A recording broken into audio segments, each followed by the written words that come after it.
वक्त इलेक्शन की तारीख का ऐलान कर सकते हैं। ज़राए ऐसा बताते हैं इलेक्शन की तारीख का ऐलान करना इलेक्शन कमीशन का काम है। वजारत कानून की राय। ज़राए ने यह भी बताया है कि इलेक्शन की तारीख देने का मकसद मुल्क में सियासी इंतशार पैदा करना है। सदर ये काम कानूनी तौर पर नहीं कर सकते।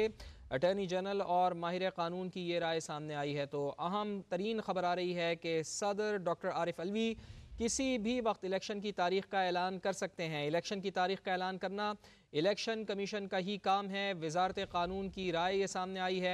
इलेक्शन की तारीख देने का मकसद मुल्क में सियासी इंतशार पैदा करना है। सदर ये काम कानूनी तौर पर नहीं कर सकते।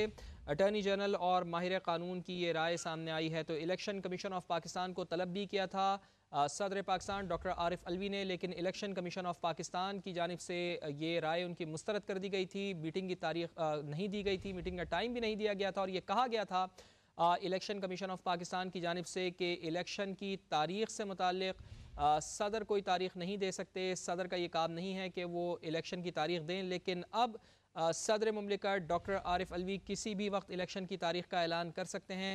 ऐसी इतलात मौसूल हो रही हैं, ज़राए ऐसा बता रहे हैं। लेकिन इलेक्शन की तारीख का ऐलान करना इलेक्शन कमीशन का काम है।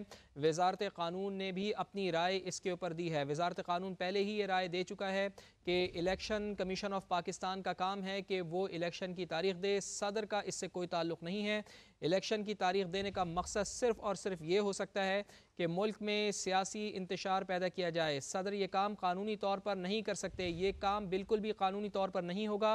अटॉर्नी जनरल और माहिर कानून की ये राय भी सामने आई है। सदर की जानिब से इलेक्शन की तारीख के ऐलान से मौशी अदम इस्तेहकाम का भी खदशा पैदा हो सकता है। इस वक्त केयर टेकर गवर्नमेंट है, वो इक़दाम कर रही है, लेकिन सदर की जानिब से इलेक्शन की तारीख के ऐलान से मौशी अदम इस्तेहकाम का खदशा है।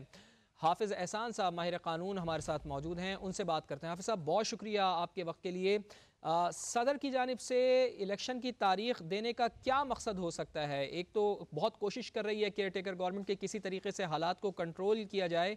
तो आप समझते हैं कि अगर सदर इलेक्शन की तारीख देते हैं तो फिर सियासी इंतशार पैदा होगा इससे? बिस्मिल्लाहिर्रहमानिर्रहीम, आपका बहुत शुक्रिया। अगर आप इस जो फैसला आप करने जा रहे हैं प्रेसिडेंट ऑफ पाकिस्तान, अगर आप इसकी एक चेकर्ड हिस्ट्री देखें जो पिछले साल मार्च से इस मुल्क के अंदर वोट ऑफ नो कॉन्फिडेंस का आया है, तो आपको एक ही चीज सामने आएगी। वो ये आएगी कि जो प्रेसिडेंट ऑफ पाकिस्तान का ऑफिस होता है, जिसका काम ये है कि वो एक हेड ऑफ स्टेट के तौर पे भी है, वो किसी पॉलिटिकल पार्टी से उनका ताल्लुक कोई नहीं होता।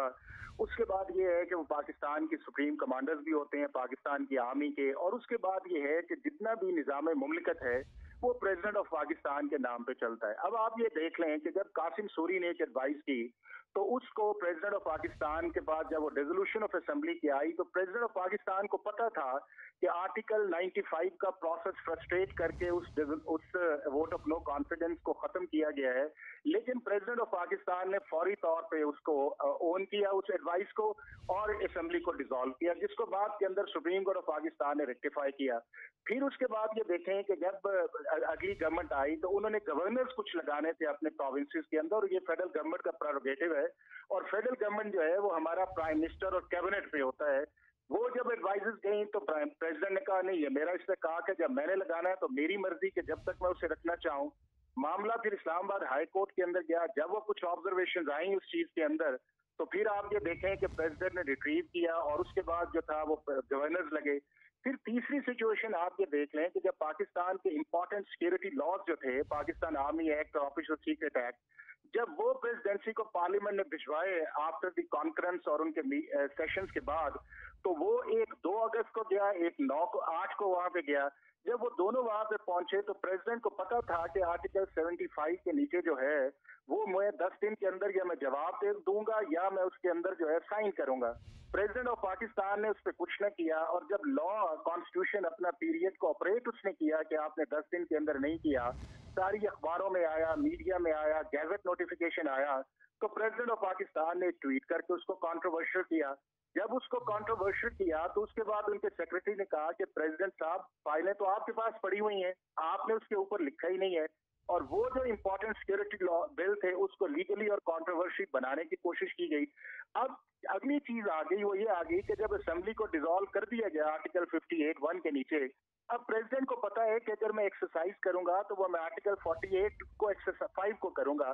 अब जब आपने असेंबली 48(5) के नीचे डिसॉल्व ही नहीं की, और दूसरा आपको ये पता ये है कि कॉन्स्टिट्यूशन की ये कमांड है कि अगर सीसीआई फैसला कर लेती है आर्टिकल 153 के नीचे कि इस असेंबलीज की डिलिमिटेशन होनी चाहिए, तो हमारा आर्टिकल 51(5) कहता है कि इस मुल्क के अंदर इलेक्शन उसी वक्त होंगे कि जिस वक्त जो है आपकी डिलिमिटेशन वाला प्रोसेस जो है वो मुकम्मल होगा।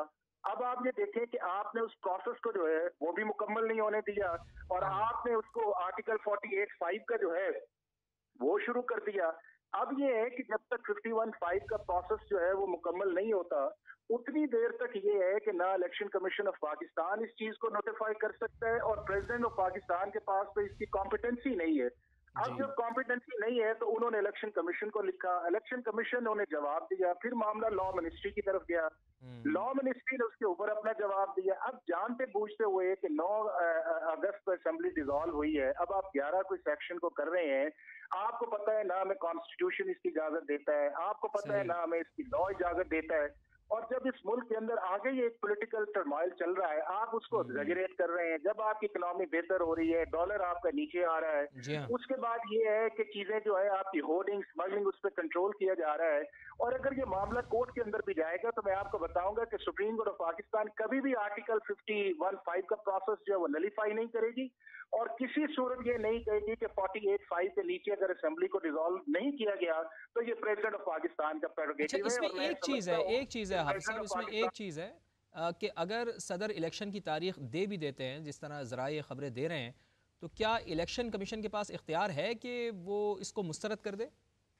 देखिए चीज ये है कि वो सिंपल सा एक लेटर लिखेंगे, और ये लेटर अच्छा। ये लिखेंगे कि प्रेसिडेंट ऑफ पाकिस्तान साहब कि इस वक्त जो प्रोसेस चल रहा है वो 51(5) का है, उसके अंदर ना हमें इख्तियार है ना आपको इख्तियार है। ये एक पहला जवाब उनका होगा। दूसरा उनका जवाब ये होगा कि प्रेसिडेंट ऑफ पाकिस्तान, हमने आपको ऑलरेडी एक लेटर लिखा है और हमने ये कहा है कि ये असेंबली 48(5) के नीचे डिसॉल्व नहीं की गई, बल्कि ये हम्म। 51(5) के नीचे 1 के नीचे 58(1) के नीचे आई है। तो जब ये दोनों चीजें जाएंगी, और मैं ये समझता हूँ ये दुनिया में सिर्फ जग हंसाई है, हम क्या हम्म। दुनिया के अंदर बताना चाह रहे हैं कि हम इतने मेच्योर हैं कि हम अपने कॉन्स्टिट्यूशन को भी नहीं जानते, और हम ऐसी चीजों को कर रहे हैं जिसकी प्रैक्टिकल एप्लीकेबिलिटी भी नहीं है। अब आप किसी भी बंदे से जाके ये पूछें कि क्या इस मुल्क के अंदर 2 शेड्यूल जारी हो सकते हैं, कि जी। आप एक तरफ डिलिमिटेशंस भी करें और दूसरी तरफ आप ये कहें कि इसके अंदर जो है वो आप लोगों को बुलाएं और कहें कि आप अपने इलेक्शन पेपर जमा करवाएं। तो ये सिर्फ और सिर्फ जो है ये कॉन्स्टिट्यूशनल इंटरप्रिटेशंस की वायलेशंस नहीं हो रही, बल्कि मैं ये समझता हूं कि ये सारा कुछ जो है जो कॉन्स्टिट्यूशन की एक स्कीम है उसको फ्रस्ट्रेट करने की एक एफर्ट जो है वो साल से चल रही है। और मोर इम्पोर्टेंटली ये है कि जब आपका 9 तारीख को आपकी मियाद पूरी हो गई है, अब लीगली तो चले आप काम करेंगे जितना देर तक आपका जो इलेक्टोरल कॉलेज मुकम्मल नहीं होगा, लेकिन मोरालिटी इस चीज के अंदर ये है कि आप इन चीजों को टोन डाउन रखें, स्टेबिलिटी हम्म। रखें। हाँ, आपके अलावा जो गए हुए हैं ना बंदे सुप्रीम कोर्ट के अंदर, अगर सुप्रीम कोर्ट कह देती है कि नहीं जी 224 पहले आएगा 51(5) है तो तब बात ठीक है, और अगर वो कह देती है तो आप बिल्कुल शौक से इलेक्शन शेड्यूल का अनाउंस कर दें। लेकिन अगर ये सारी चीजें नहीं है तो बार बार के ये जो एक्शंस हैं ये ना प्रेसिडेंट ऑफ पाकिस्तान के ऑफिस को सूट करते हैं, ना इस मुल्क के लोगों को सूट करते हैं, जी। ना इस मुल्क की पॉलिटिकल स्टेबिलिटी को सूट करते हैं, और ना ही इस मुल्क के अंदर जो है एक अच्छा इंप्रेशन क्रिएट करते हैं कि हम ऐसे इमेच्योर हो गए हैं कि हमने अपने ऑफिस को बुला के ऐसे एक्शंस कर रहे हैं कि जिसके अंदर जो है कॉन्स्टिट्यूशन नहीं है बल्कि हमारा अपना एजेंडा या किसी का सही। एजेंडा लेके आगे चलने की कोशिश कर रहे हैं।